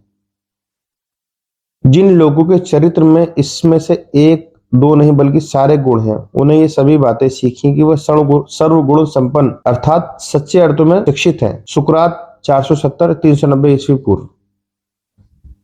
थोड़े में कहें तो पढ़े लिखे वो लोग होते हैं जो किन्हीं भी हालात में साहस और अक्लमंदी से काम करना तय करते हैं। अगर कोई मूर्खता के बजाय समझदारी, बुराई के बजाय अच्छाई और असभ्यता के बावजूद सद्गुण को चुनता है, तो ऐसे आदमी के पास स्कूली डिग्री ना होने के बावजूद उसे शिक्षित माना जाना चाहिए। बहुमुखी शिक्षा क्या है? What is broad based education? एक जंगल में कुछ जानवरों ने स्कूल शुरू करने का फैसला किया। छात्रों में एक चिड़िया, एक गिलहरी, एक मछली, एक कुत्ता, एक खरगोश एक दिमागी तौर पर कमजोर ईल मछली भी शामिल थी। पाठ्यक्रम तय करने के लिए एक बोर्ड बनाया गया। बोर्ड ने तय किया कि छात्रों को बहुमुखी शिक्षा दी जाएगी। उन्हें उड़ना, पेड़ पर चढ़ना, तैरना और बिल खोदना सिखाया जाएगा। हर जानवर को सभी तालीम हासिल करने की पाबंदी थी। चिड़िया उड़ान भरने में माहिर थी। उसे इस विषय में ए ग्रेड हासिल किया, लेकिन जब बिल खोदने की बारी आई तो वो अपनी चोंच और पंख तोड़ बैठी और असफल साबित हुई। इस कामयाबी का उस पर ऐसा असर पड़ा कि वो जल्दी उड़ान भरने में भी सी ग्रेड मिलने लगा। पेड़ पर चढ़ने और तैरने में भी वो फेल हो गई। गिलहरी पेड़ पर चढ़ने में काफी कुशल थी, लेकिन वो तैरने में असफल हुई। मछली सबसे अच्छी तैराक थी, लेकिन वो पानी से बाहर निकल ही नहीं सकती थी, इसलिए बाकी सभी विषयों में फेल हो गई। कुत्ता स्कूल गया ही नहीं क्योंकि उसने फीस भी जमा नहीं की थी और प्रबंधकों ने इस बात को लेकर झगड़ता रहता था कि पाठ्यक्रम में भौंकना भी शामिल किया जाए। खरगोश को बिल खोदने में ए ग्रेड मिला, लेकिन इसके लिए पेड़ पर चढ़ना भी एक बहुत बड़ी समस्या थी। वो बार बार असफल होता रहा और एक दिन जमीन पर इस तरह गिरा कि उसका ब्रेन डैमेज हो गया। वो बच तो गया, लेकिन उसके दिमाग पर ऐसा असर पड़ा कि उसे बिल खोदने में भी दिक्कत होने लगी और इस विषय में भी उसे सी ग्रेड मिलने लगा।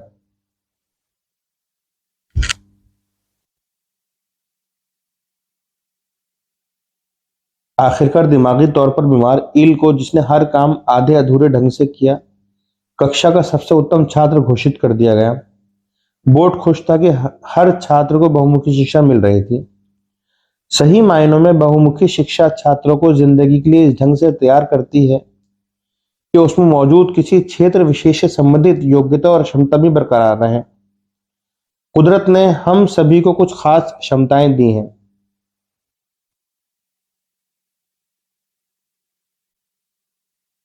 कुदरत ने हम सभी को कुछ खास क्षमताएं दी हैं। हमिंग बर्ड गुंजन करने वाली छोटी सी चिड़िया होती है। इसका वजन एक तोला के 10वें हिस्से के बराबर होता है। वजन इतना कम होने के वजह से ही वो काफी मुश्किल किस्म की कलाबाजी भी कर सकती है। वो अपने पंखों को केवल एक सेकंड में 75 बार फड़फड़ा सकती है। अपनी इस खूबी की वजह से हमिंग बर्ड उड़ान भरते समय तरह तरह के फूलों का मधु पी सकती है और वो हवा में ऊंची उड़ान भरने, तैरने या छलांग मारने में असमर्थ होती है। दूसरी ओर शुतुरमुर्ग का वजन लगभग 300 पाउंड होता है। वो दुनिया का सबसे बड़ा पक्षी है, पर उड़ान नहीं भर सकता है। लेकिन उसके पैर इतने मजबूत होते हैं कि वो 50 मील प्रति घंटा की रफ्तार से दौड़ सकता है और 12-15 फीट लंबे कदम भर सकता है। अज्ञानता, अज्ञानी होना उतने शर्म की बात नहीं है जितनी कि किसी काम को सही ढंग से सीखने की इच्छा होना। जानकारी का भ्रम होना शिक्षा नहीं बल्कि अज्ञानता है। लोगों के पास एक अजीब तरीके का आत्मविश्वास होता है जो सिर्फ अज्ञानता से ही आता है। अज्ञानी होना बुरी बात नहीं है, लेकिन अज्ञानता को अपना कैरियर बना लेना यकीनन यकीनन बेवकूफी है। कुछ लोग अज्ञान जमा कर लेते हैं और फिर उसी को कुछ लोग अज्ञान जमा कर लेते हैं और फिर उसी को शिक्षा मानने की भूल कर बैठते हैं। अज्ञानता वरदान नहीं है, ये तो अभाव, दुख, गरीबी और बीमारी का दूसरा नाम है। अगर अज्ञानता कोई नियामत है तो ज्यादातर लोग खुश क्यों नहीं है? अगर थोड़ा ज्ञान होना खतरनाक है तो बहुत सी अज्ञानता छोटापन, डर, कट्टरपन, अहंकार और पक्षपात की तरफ ले जाता है।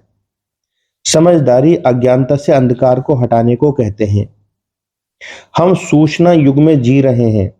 एक अंदाज के मुताबिक सूचना की मात्रा हर साल दूनी होती जा रही है। सूचनाओं को इतनी सरलता से उपलब्ध होने के कारण इन दिनों अज्ञानता को मिटाना आसान है। लेकिन दुख की बात यह है कि हमें जरूरी चीजों के अलावा बाकी हर चीज सिखाई जाती है। हमें लिखना पढ़ना सिखाया जाता है, पर ऐसी बौद्धिक शिक्षा किस काम की जो इंसान को दूसरे की इज्जत करना और हमदर्दी से पेश आना ही ना सिखाए। हमारे स्कूल ज्ञान के झरने हैं। कुछ छात्र यहाँ पर अपनी प्यास मिटाने, कुछ चुस्की भरने और कुछ केवल कुल्ला करने ही जाते हैं। मतलब कुछ लोग अपनी सिर्फ प्यास मिटा रहे हैं जिनको कंप्लीट एजुकेशन चाहिए, कुछ सिर्फ चुस्की भरने बस थोड़ा सा ही काफी है, कुछ केवल कुल्ला करने जाते हैं, मतलब टाइम पास करने ही जाते हैं। व्यवहारिक शिक्षा, हमने हमारे पास 5 सेंसेस हैं। कॉमन सेंस जिसे कहते हैं, ज्ञानेंद्रिया के साथ जन्म लिया है। हमारे पास छू, चख, देख, सूंघ और सुनकर महसूस करने की क्षमता है। पर सफल होने के लोगों के पास एक छठी इंद्री भी होती है जिसे व्यवहारिक समझ कहते हैं। चीजों को उनकी वास्तविक रूप से देखने और उनसे संबंधित कार्रवाई को सही ढंग से करने की क्षमता को व्यवहारिक समझ है। यदि आदमी में व्यवहारिक समझ ना हो तो शिक्षा और ज्ञान व्यर्थ ही चले जाते हैं। शिक्षा के बिना भी व्यवहारिक बुद्धि हासिल की जा सकती है, लेकिन व्यवहारिक बुद्धि के बिना अच्छी से अच्छी शिक्षा भी किसी काम की नहीं है। भरपूर व्यवहारिक बुद्धि का होना भी बुद्धिमत्ता कहलाता है।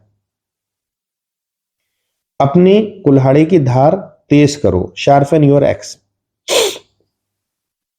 जॉन नाम का एक लकड़हारा था। वो एक कंपनी में 5 साल से काम कर रहा था, पर उसे कभी तरक्की नहीं मिली। उसी कंपनी ने बिल नाम के एक और लकड़हारे को भी नौकरी पर रख लिया। 1 साल के अंदर उसे तरक्की मिल गई। जॉन ने बिल को 1 साल के अंदर ही तरक्की दी जाने का विरोध किया और इस बारे में बात करने के लिए अपने बॉस के पास गया। उसके बॉस ने जवाब दिया कि तुम आज भी उतने ही पेड़ काटने हो जितने कि 5 साल पहले काटते थे। हमारी कंपनी में नतीजों को देखा जाता है। अगर तुम अधिक पेड़ काटने लगो तो तुम्हारा वेतन बढ़ाकर हमें भी खुशी होगी। जॉन वापस लौट आया। उसके पास अधिक से अधिक मेहनत और ज्यादा देर तक पेड़ काटने लगा। इसके बावजूद वो ज्यादा पेड़ नहीं काट सका। उसने परेशानी अपने बॉस को बताई। बॉस ने उसे बिल से बात करने का सुझाव दिया। शायद बिल को कुछ मालूम हो जो मैं नहीं जानता हूं। जॉन ने बिल से पूछा कि ज्यादा पेड़ कैसे काट लेता है। बिल ने कहा कि मैं हर पेड़ काटने के बाद 2 मिनट के लिए काम रोक देता हूं और अपने कुल्हाड़ी की धार को तेज करता हूं। तुम अपनी कुल्हाड़ी की धार को आखिरी बार तुमने कब तेज की थी? पिछली शिक्षा और गौरव से ज्यादा महत्व नहीं होता है। हमें अपने कुल्हाड़ी की धार को लगातार तेज करना होगा। अपने दिमाग को खुराक दीजिए। Feed your mind. Feed your mind. जिस तरह हमारे शरीर को हर रोज अच्छे खाने की जरूरत होती है, उसी तरह हमारे मस्तिष्क को भी हर रोज अच्छे विचार की जरूरत होती है। इस वाक्य में सबसे अहम शब्द अच्छा खाना और अच्छे विचार हैं। अगर हम अपने शरीर को रोज सड़े गले खाने और दिमाग को बुरे विचारों की खुराक देंगे तो हमारा शरीर और दिमाग बीमार पड़ जाएंगे। सही पटरी पर बने रहने के लिए हमें अपने मस्तिष्क और शुद्ध और सकारात्मक खुराक देनी होगी। शिक्षा एक खजाना है। Education is a reservoir. लगातार सकारात्मक शिक्षा प्राप्त करने से सकारात्मक विचार जन्म लेते हैं। लगातार पॉजिटिव एजुकेशन लेने से पॉजिटिव थॉट्स जन्म लेते हैं। सकारात्मक सोच वाले लोग उन खिलाड़ियों की तरह होते हैं जो लगातार अभ्यास करके अपने अंदर ताकत का भंडार जमा कर लेते हैं, जिसका इस्तेमाल वे मुकाबले के वक्त करते हैं। बिना अभ्यास के जब भंडार ही नहीं रहेगा तो वो भरोसा किस पर करेंगे? इसी तरह अच्छी सोच वाले लोग अपने दिमाग को रोज शुद्ध, शक्तिशाली और सकारात्मक विचारों की खुराक देकर अपने अंदर उम्मीदों से भरे नजरिए का एक सुरक्षित भंडार जमा कर लेते हैं। वे इस बात को समझते हैं कि हम सभी को बुराइयां और नकारात्मक विचारों से सामना होगा। अगर हमारे पास अच्छे विचारों का एक सुरक्षित भंडार होता है तो उन नकारात्मक विचारों पर जीत हासिल करने में कामयाब हो जाएंगे, वरना वे हम पर हावी हो जाएंगे। अच्छी सोच वाले लोग मूर्ख नहीं होते हैं। वे आंखों पर पट्टी बांधकर जिंदगी नहीं बिताते हैं। वे जिंदगी में जीत हासिल करने वाले ऐसे लोग होते हैं जिन्हें अपनी सीमाएं मालूम होती हैं, पर वे अपनी मजबूतियों पर ध्यान देते हैं। दूसरी तरफ हारने वालों को अपनी मजबूरियों का एहसास होता है, पर उनका सारा ध्यान अपनी कमजोरियों पर टिका रहता है। 5वां कदम, अच्छे स्वाभिमान का निर्माण कीजिए। स्वाभिमान क्या है? What is self esteem? स्वाभिमान खुद अपने बारे में महसूस करने का नजरिया है। जब हम अपने बारे में अच्छा महसूस करते हैं तो हम बेहतर काम करते हैं। घर और दफ्तर में हमारे रिश्ते बेहतर हो जाते हैं। दुनिया हमें ज्यादा अच्छी लगने लगती है। इसकी वजह क्या हो सकती है? वजह यह है कि हमारी भावनाओं और व्यवहार में सीधा रिश्ता होता है, क्योंकि हम किसी चीज या बात के बारे में जैसा महसूस करेंगे वैसा ही उसके प्रति व्यवहार करेंगे। स्वाभिमान कैसे विकसित करें? अगर हम अच्छा स्वाभिमान जल्दी बनाना चाहते हैं तो इसका सबसे अच्छा तरीका है कि हम कुछ ऐसे लोगों की मदद करें जो उसका बदला ना तो पैसे से और ना ही कुछ देकर चुकाएं। कुछ साल पहले मैंने कैदियों का नजरिया और आत्मसम्मान विकसित करने के तरीके सिखाने का एक कार्यक्रम चला रहा था। उसी दौरान मैंने कुछ हफ्तों में ही इतना कुछ सीखा जितना कि मैं सालों में भी सीख नहीं सका था। 2 सप्ताह तक मेरे कार्यक्रम में भाग लेने के बाद मुझे कैदी ने मुझे रोककर कहा, शिव, मैं कुछ ही हफ्तों में जेल से रिहा होने वाला हूं। मैंने उससे पूछा कि उसने नजरिया बनाओ कार्यक्रम से क्या सीखा। वो कुछ देर सोचता रहा। उसके बाद उसने कहा कि वो अब अपने बारे में अच्छा महसूस कर रहा है। मैंने कहा, मेरे लिए इस अच्छा शब्द का कोई मायने नहीं है। मुझे ये बतलाओ कि तुम्हारे व्यवहार में क्या बदलाव आया है। दरअसल मेरा मानना है कि यदि सीखने वाले के व्यवहार में बदलाव ना आए तो ये नहीं माना जा सकता कि उसने वास्तव में सीखा है। उस कैदी ने मुझसे कहा कि अब वो हर रोज बाइबल पढ़ता है। तब मैंने उससे पूछा कि बाइबल पढ़ने का उस पर क्या असर पड़ा। उसने जवाब दिया कि वो खुद अपने साथ और दूसरों के साथ बेहतर महसूस करता है। ऐसा उसने पहले कभी महसूस नहीं किया था। मैंने उससे कहा, ये तो ठीक है, लेकिन सबसे जरूरी यह है कि जेल से छूटने के बाद तुम क्या करोगे। उसने मुझसे कहा कि ये समाज का एक जिम्मेदार सदस्य बनने की कोशिश करेगा। मैंने अपना सवाल दोहराया तो फिर उसने वही जवाब दिया। मैंने उससे एक बार फिर पूछा, जेल से छूटने के बाद तुम क्या करोगे। जाहिर सी बात है कि मैं किसी अलग जवाब की उम्मीद करता रहा, लेकिन उसने गुस्से से भरी आवाज में जवाब दिया, मैं समाज का एक जिम्मेदार सदस्य बनूंगा। तब मैंने उसे बताया कि उसके पहले के जवाब और इस बार के जवाब में एक शब्द का अंतर था। पहले उसने कहा था, मैं बनने की कोशिश करूंगा, पर इस बार उसने कहा, मैं बनूंगा। इन दोनों जवाबों में कोशिश शब्द का फर्क था। हम कोई काम करते हैं या नहीं करते हैं, ये कोशिश शब्द उसकी जेल वापसी के लिए दरवाजों के लिए खुला रहता है। हमारी बातचीत सुन रहे एक दूसरे कैदी ने मुझसे पूछा, शिव, क्या तुम्हें ये सब करने के लिए क्या मिलता है। मैंने उससे कहा कि यहाँ पर मुझे जो भावनात्मक संतुष्टि मिल रही है वो पैसे से ज्यादा कीमती है। तो उसने पूछा, तुम यहाँ क्यों आते हो। मैंने कहा, मैं अपने स्वार्थ की वजह से आता हूँ। मैं इस दुनिया को जीने के लिए एक बेहतर जगह बनाना चाहता हूँ। इस तरह की आत्मसंतुष्टि लाभदायक होती है। संक्षेप में कहा जाए तो हम व्यवस्था में लगे रहते हैं, हमेशा उसका पुरस्कार भी मिलता है। कई बार तो ये हमारे लगाए गए से बहुत ज्यादा होता है, लेकिन हमको लगाते समय बदले में कुछ पाने की इच्छा नहीं रखनी चाहिए। एक और कैदी ने कहा, लोग जो करते हैं वो उनका निजी मामला है। अगर कोई नशीली दवाई लेता है तो तुम्हारा क्या लेना देना।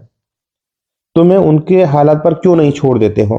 मैंने जवाब दिया, मेरे दोस्त, हालांकि मैं तुमसे सहमत नहीं हूं, फिर भी मैं तुम्हारी ये बात मान लूंगा कि उससे मेरा कुछ लेना देना नहीं है। लेकिन क्या तुम मुझे गारंटी दोगे कि जब भी कोई नशीली दवाई खाकर कार चलाएगा तो उसकी कार केवल पेड़ से टकराएगी।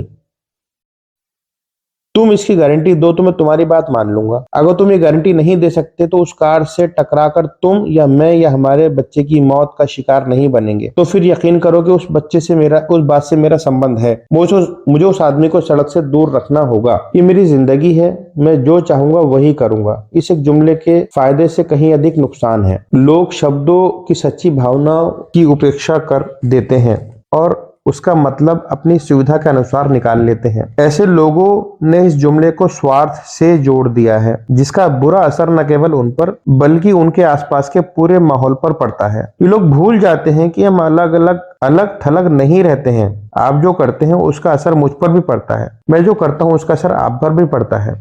हम सब एक दूसरे से जुड़े हुए हैं। हमें ये महसूस करना होगा कि इस धरती पर हम सभी की जिम्मेदारी है। हमें जिम्मेदारी से व्यवहार करना सीखना होगा। दुनिया में दो तरह के लोग हैं, देने वाले और लेने वाले। लेने वाले अच्छा खाते हैं और देने वाले अच्छी तरह से सोते हैं। देने वाले में ऊंचे दर्जे के आत्मसम्मान की भावना होती है, उनका नजरिया सकारात्मक होता है। ऐसे लोग समाज की सेवा करते हैं। समाज की सेवा करने वालों से मेरा मतलब राजनीतिक बन बैठे उन घटिया दर्जे के पाखंडी नेताओं से नहीं है, जो दूसरे की सेवा का नाटक कर खुद अपनी सेवा करते हैं।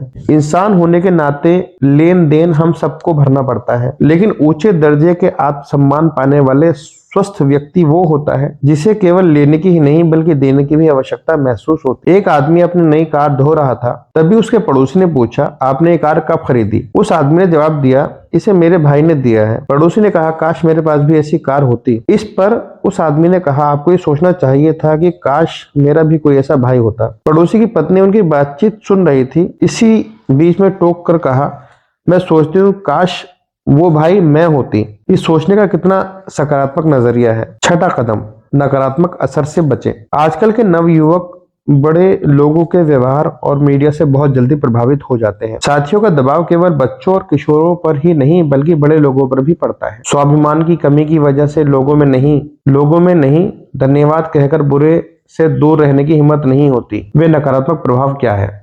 Negative peoples. एक चील का अंडा किसी तरह एक जंगली मुर्गी के घोंसले में चला गया और बाकी अंडों के साथ मिल गया। समय आने पर अंडा फूटा। चील का बच्चा अंडे से निकलने के बाद ये सोचकर बड़ा हुआ कि वो मुर्गी है। वो उन्हीं कामों को करता जिन्हें मुर्गी करती थी। वो जमीन खोदकर अनाज के दाने चुगता, मुर्गी की तरह भी कुड़कुड़ाता और कुछ फुट से अधिक उड़ान नहीं भरता था, क्योंकि मुर्गी भी ऐसी ही करती थी। एक दिन आकाश में चील को बड़ी शान से उड़ते हुए देखा। उसने मुर्गी से पूछा, उस सुंदर चिड़िया का नाम क्या है? मुर्गी ने जवाब दिया, वो चील है। वो एक शानदार चिड़िया है, लेकिन तुम उसकी तरह उड़ान नहीं भर सकते क्योंकि तुम तो मुर्गी हो। चील के बच्चे ने बिना सोचे विचारे मुर्गी की बात मान ली। वो मुर्गी की जिंदगी जीता हुआ ही मर गया। सोचने की क्षमता न होने के कारण वो अपनी विरासत को खो बैठा। उसका कितना बड़ा नुकसान हुआ। वो जीतने के लिए पैदा हुआ था, पर वो दिमागी रूप से हार के लिए तैयार हुआ था।